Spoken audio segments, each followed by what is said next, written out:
25টি সাংগঠনিক জেলার সভাপতি ঘোষণা করল বঙ্গ বিজেপি। নতুন জেলা সভাপতির তালিকায় প্রায় 17 জন নতুন মুখ। এখনো 18টি সাংগঠনিক জেলা সভাপতির নাম ঘোষণা করতে পারল না বিজেপি। টেলিফোনে এই মুহূর্তে আমাদের সঙ্গে রয়েছেন আমাদের প্রতিনিধি শিবাশিস মৌলিক। শিবাশিস, এখনো পর্যন্ত সব নাম তো ঘোষণা করতে পারল না বিজেপি। তাই দেখো, বেশ কিছু বিষয় নিয়ে প্রশ্ন উঠতে শুরু করেছে বিজেপির অভ্যন্তরেই। কারণ আমরা যা দেখতে পাচ্ছি তাতে 25টি নাম প্রথম দফায় বঙ্গ বিজেপির পক্ষ থেকে ঘোষণা করা হলো, যেখানে বিজেপির সাংগঠনিক জেলা 43টি সাংগঠনিক জেলার মধ্যে 25টি নির্বাচিত জেলা সভাপতির নাম আজকে ঘোষণা হলো, যার মধ্যে 17 জন নতুন মুখ এবং 8 জন পুরনো জেলা সভাপতির ওপর কিন্তু আবার আস্থা রেখেছে বঙ্গ বিজেপি।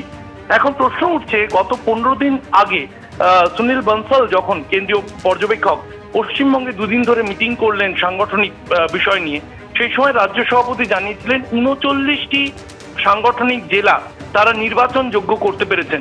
এখন প্রশ্ন উঠছে, প্রথম দফায় যদি 25টি নাম ঘোষণা হয়, তাহলে সেই 39টি জেলার মধ্যে 14টি জেলা নির্বাচন যোগ্য হওয়া সত্ত্বেও সেখানে কেন সভাপতির নাম ঘোষণা করা হলো না? এর মধ্যে আরো বেশ কিছু চমক রয়েছে।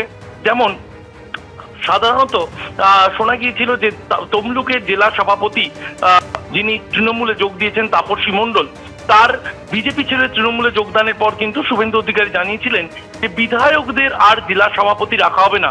যা প্রতিফলিত হয়েছে এই লিস্টে। আরামবাগী বিমান ঘোষকে সরানো হয়েছে, কাঁথি থেকে অরূপ রায়কে সরানো হয়েছে এবং তমলুকে যেহেতু তাপসী মণ্ডল বেরিয়ে গিয়েছেন, সেখানেও নতুন সভাপতির নাম দেখা যাচ্ছে। কিন্তু এখনো পর্যন্ত কিন্তু 2 জন বিধায়ক তারা জেলা সভাপতি পদে রয়েছেন, সেই জেলাগুলি কিন্তু এখনো ঘোষণা করা হয়নি। তাহলে সেক্ষেত্রে এই প্রশ্ন উঠতে শুরু করেছে বঙ্গ বিজেপির অভ্যন্তরে, তাহলে কি এটা প্রথম দফা? এরপরে কি আরো একটি তালিকা বেরোবে? বছর খানিক পরই বিধানসভা ভোট, যদি দফায় দফায় জেলা সভাপতির নাম ঘোষণা করা হয়, তারপরে কি রাজ্য সভাপতির নাম? তাহলে নতুন সভাপতির হাতে সময় কতদিন? এই প্রশ্ন কিন্তু দলের অভ্যন্তরে উঠতে শুরু করেছে বিজেপির অন্দরমহলে। এর পাশাপাশি আরেকটা বিষয় তুলে ধরার মতো, তা হচ্ছে রাজ্য সভাপতি নির্বাচনের জন্য বঙ্গ বিজেপির কিন্তু 24 জন নির্বাচিত জেলা সভাপতি প্রয়োজন। কারণ 43টি সাংগঠনিক জেলার অর্ধেক সংখ্যক জেলায় নির্বাচিত সভাপতি হলে তারাই নির্বাচন করতে পারবেন রাজ্য সভাপতি।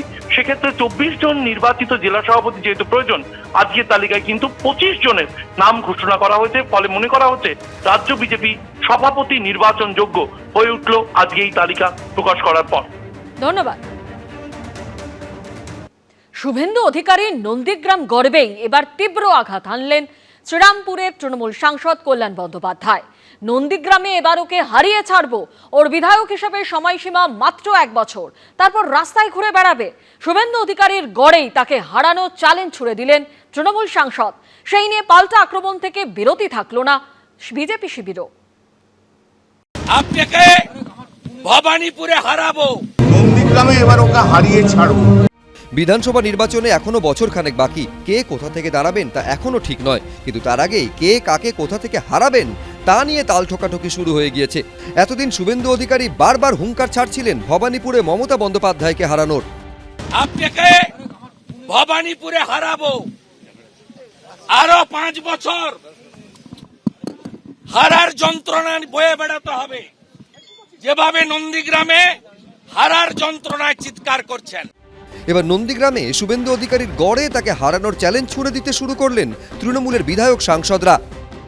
তবে এইটুকু আপনাদের মাধ্যমে বলে দিচ্ছি, নন্দীগ্রামে এবার ওকে হারিয়ে ছাড়বো। আর ওর এমএলএ হিসেবে ডিউরেশন মাত্র 1 বছর, তারপরে রাস্তায় ঘুরে বেড়াবে। আগেও যেমন বলেছিলাম, আজও আবার বলে যাচ্ছি, 1 বছর পর রাস্তায় ঘুরে বেড়াবে। যদি উনি জিততে পারেন তাহলে আমি 25,000 টাকা আমি ব্যাংক ড্রাফট করে দেবো না। উনি নন্দীগ্রামে দাঁড়ালেও হারবেন, নন্দীগ্রামে না, যেখানে দাঁড়াবেন ওখানে হারবেন, এটা নিশ্চিত। শুভেন্দু অধিকারীকে হারানোর কল্যাণ বন্দ্যোপাধ্যায়ের হুঙ্কারের পাল্টা জবাব দিয়েছে বিজেপি। কল্যাণ বন্দ্যোপাধ্যায় যদি প্রার্থী হন স্বাগত থাকে, তার নেত্রী হারাতে পারলেন না, কল্যাণ বন্দ্যোপাধ্যায় কি করে হারাবেন? 2021 সালে বিধানসভা নির্বাচনে নন্দীগ্রামে 1956 ভোটে জয়ী হন শুভেন্দু অধিকারী। উপনির্বাচনে ভবানীপুর কেন্দ্রে মমতা বন্দ্যোপাধ্যায় জয়ী হন 58,835 ভোটে। সৌরভ বন্দ্যোপাধ্যায়, শিবাশিস মৌলিক, এবিপি আনন্দ।